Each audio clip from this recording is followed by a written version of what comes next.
Welcome back to the Plastic Surgery Podcast. This week we are sticking with cosmetic surgery, correct? Cosmetic surgery? Absolutely. Okay, awesome. And we are going to be talking about facial aging, or another word is facial rejuvenation. Is that correct?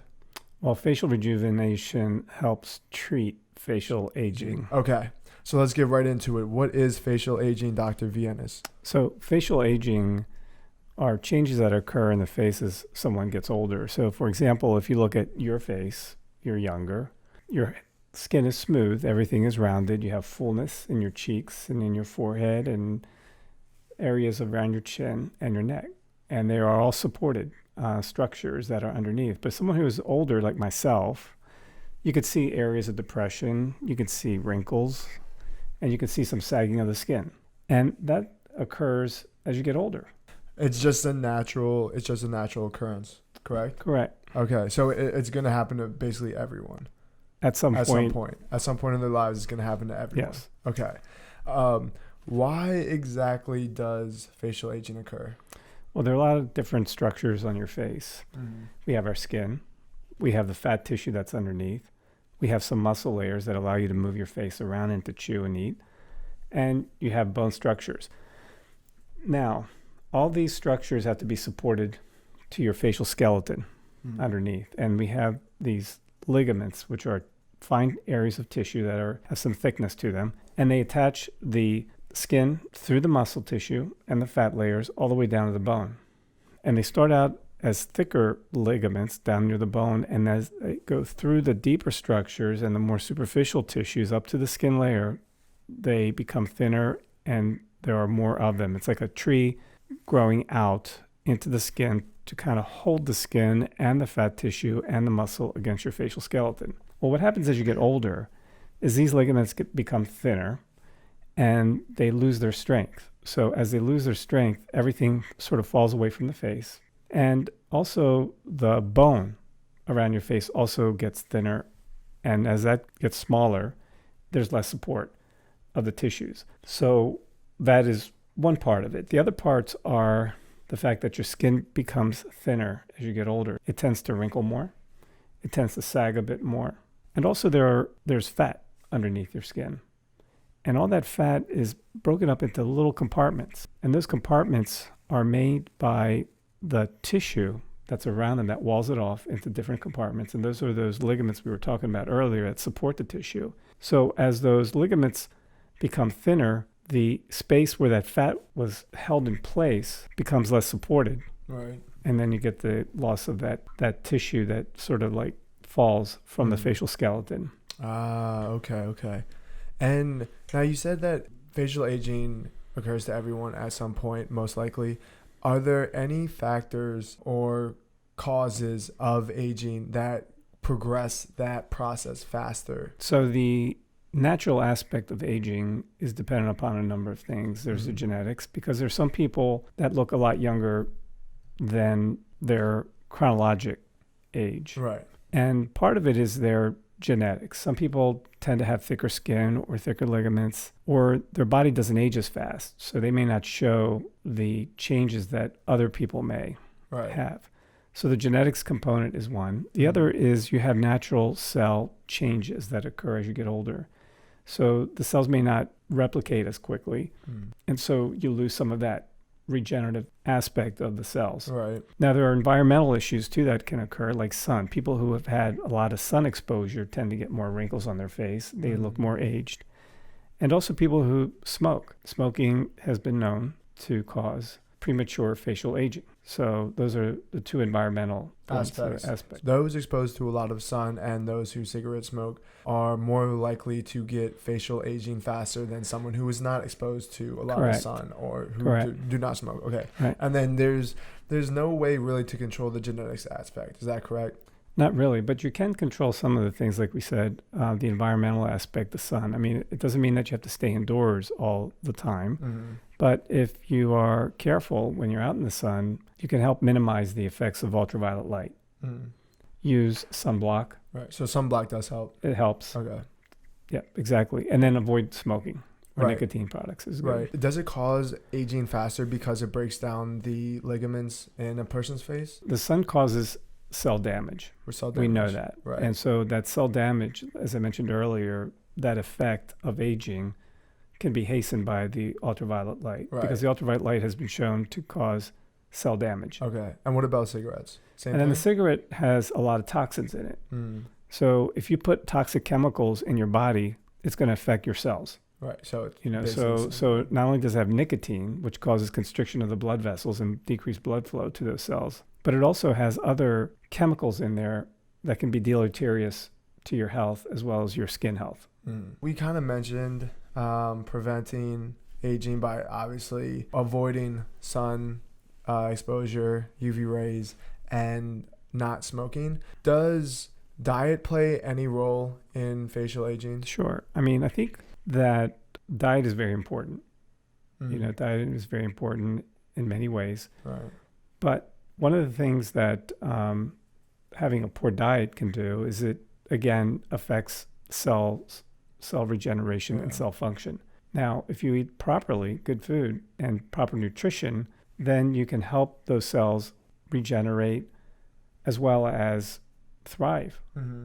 And is that just from the eating standpoint, or someone doesn't have to be overweight, right, for them to have increased facial aging? Or is it a direct cause of, let's say, obesity? Well, you know, let me just say a couple little things about obesity and aging. I think long term, obesity will have a deleterious effect on your tissues and on your health in general. Mm-hmm. However, someone who is more obese has more fat tissue. Right. And so, as I mentioned earlier, there are compartments in the face that have fat tissue, and someone who's obese or has more fat in their skin may not show as many wrinkles because of the fat. But having said that, it's not that I'm saying that you should be obese and therefore you're not going to have facial aging. Right, exactly right. Yeah. But in general, in long term, obesity does have a lot of deleterious effects, including things like right, not just overweight on the face, but and right. hypertension Right, exactly. and cardiovascular disease and things like that. But what I was asking was, I mean, just because someone is not overweight, if they're still eating an improper diet, they are still more susceptible to have faster facial aging. They may. Correct. They might. They It may. just It depends on what they're the- eating and so forth. Okay. So you want to be able to make sure that you eat properly, Right. so Just to be that- safe. to make sure that the cellular functions are working properly and so forth. Okay. Now, are there any ways that a plastic surgeon can improve facial aging? Well, it depends. Okay, what are some of the ways that a plastic surgeon can? So as a plastic improve it? surgeon, there are certain things that we look for. Mhm. So we first of all want to find out what the patient wants as far as facial rejuvenation, because everybody's going to have something specifically that they want to improve upon. Sure. And so we have to look at that. We have to Mhm. talk to the patient to find out what exactly is it that they'd like to improve upon. Right. And then we look at the features of the skin to determine what is the best treatment option. For example, if a patient comes in and let's say they're younger and they have some wrinkles on their Mhm. face, those wrinkles can be treated with a variety of treatment options. One, for example, is that we look at the type of wrinkle that they have. If they have what's called a dynamic wrinkle, which occurs when you frown, that wrinkle can be treated with a paralyzing agent, which we call botulinum toxin, or many people call it Botox. Yeah. Right. So that paralyzes the muscle. So if the muscle's not working, there's no wrinkle.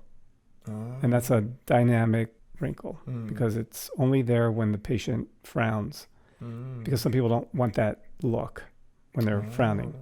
Number one. Number two is the static wrinkle. Those are the ones that are there basically when you're not animating your face. So they're always there.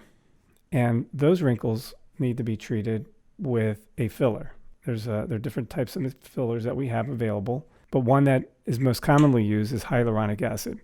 And it's a type of substance that's in your body throughout your tissues. It's in your joints, and it's been genetically prepared for injection under the skin to help reduce or eliminate some of those little wrinkles that are there.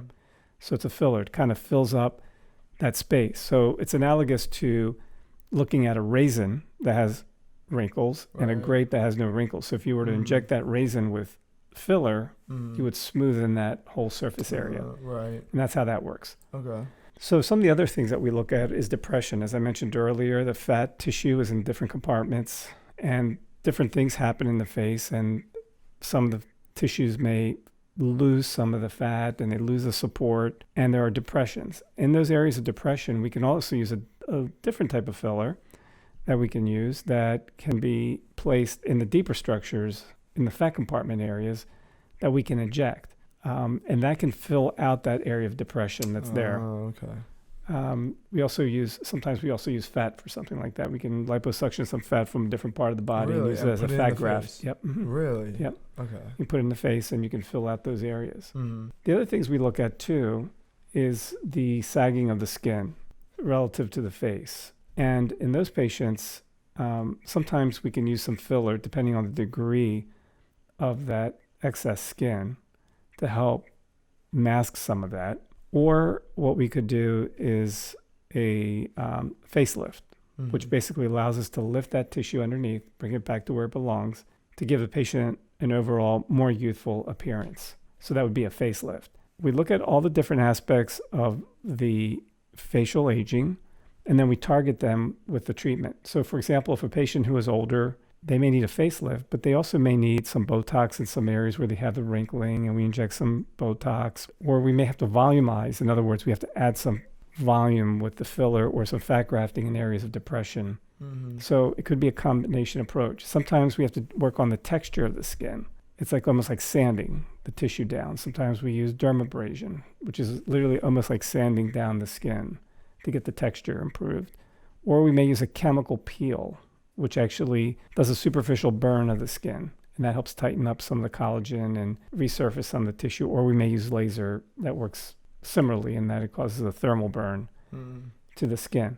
So these are things that we use, like we have in a toolbox to utilize for facial rejuvenation. Right. Last question, I think. Is it dependent on the patient or the doctor that decides what kind of facial rejuvenation treatment the patient receives? Well, it all depends on the experience of the surgeon or who is treating the patient. I mean, like, let's say a patient comes up to you and says, I want some Botox, but you realize that it's probably like another method is probably better.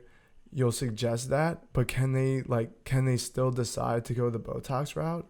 Or is it solely dependent on the doctor to provide the treatment? Well, as I mentioned earlier, there are different alternatives that you can use, and you can mask some of the things. For example, a patient could be a candidate for a facelift, but one of the things that you can do is you could mask some of the areas of depression, for example, to give it a smoother contour. Right. And not necessarily do the facelift, but in that particular patient, you might be able to achieve youthfulness by blending in the tissues with just a filler or an injectable. I mean, obviously you could use a bunch of different methods, but what I meant was, who decides what kind of treatment the patient receives? It's a combination between the patient and the doctor, because some patients may not want an invasive procedure, and they would rather have something minimally invasive, or they may have an event coming up and they want to look good for the event. Let's say it's a wedding or something, and there's a short period of time for recovery, and they want to improve things, and they may want to have the facelift done later or whatever, but they decide to go with the least invasive so that they have a quicker recovery. Have their photography done, make them look good, for the pictures or whatever it's going to be. And then maybe later decide to go with something else that's more, long lasting. So, I mean, the doctor has basically a bunch of methods he can choose from and might be able to combine some for like a short-term effect. And then if the patient wants to come back for like a longer-term effect, they can also do that later on. And you could tailor it to the patient, because some people may not even want an invasive procedure at all, period. And they would rather go the minimally invasive route. And it may not be ideal. It may not give them the 100%, best result improvement, but it may be enough to make them feel happy with the Right. result. Okay, guys, thank you so much for watching the Plastic Surgery Podcast. We're probably going to go more in depth with facial aging next week because there's a lot of details that we didn't cover. So keep watching, make sure to subscribe, and we will see you all next time. Thanks for watching again.